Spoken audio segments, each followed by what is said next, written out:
All right, well, Stephen Hoiles has been kind enough to join us fresh out the gym, Halsey. You've come here straight in. Yeah. But before we get on to Super Rugby action, Six Nations. Eddie Jones has done it. He's done the Grand Slam for England, first time since 2003.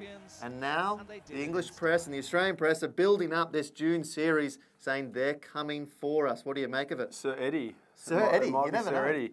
And look, it's a great result for Australian rugby because there's such a history between the two. And Eddie's done a fantastic job over there. And Eddie was always going to do well initially because the way he coaches is so different and abrupt to how the English sides are used to. So straight up, those players would have been challenged, but they would have been refreshed with the honesty. Very similar to Michael Cheika. You know, they both had identical upbringings from a rugby point of view. Randwick Rugby, give them a plug yet again, the mighty Galloping Greens. But they've got a similar philosophy on the game and a similar approach to how they treat people.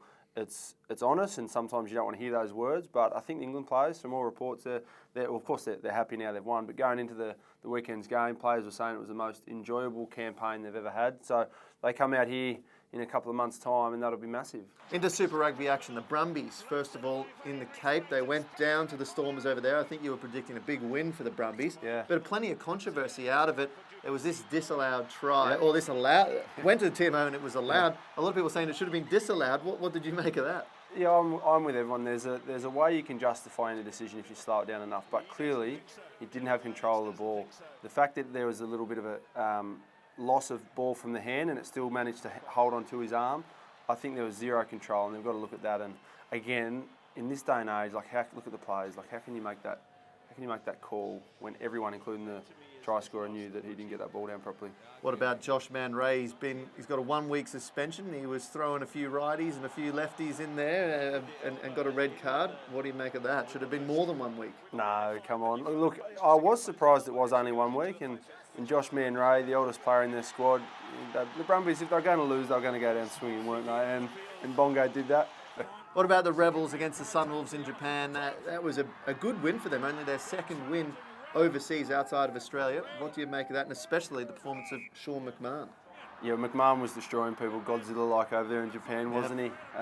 This was a game that the Rebels will look at if they have a successful season. This is a game where a few things started to click for them. They've had scrappy wins and gutsy wins, but again, against the side of the Sunwolves, who aren't probably the best defensive side in the competition, it's nice to be able to get a bit of cohesion and some combinations. And again, the Sunwolves haven't made it too easy in any game. They've been competitive, but Tom English was outstanding. Sean McMahon again, as we said. I think you look at the Rebels now, they've set themselves up nicely. Well, Sean McMahon is being touted now with David Poker going away. There's a lot of press around him getting that 7 jersey or maybe 8 jersey next year for the Wallabies full time.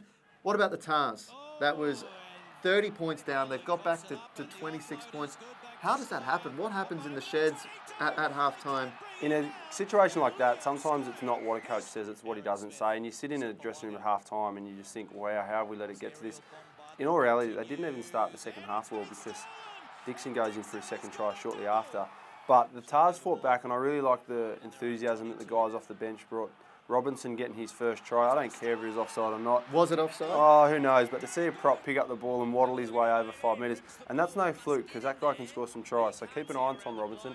A big clash against the Reds on Easter Sunday up there in Brisbane. We're looking forward to a big week ahead. Catch all the previews on Rugby.com.au.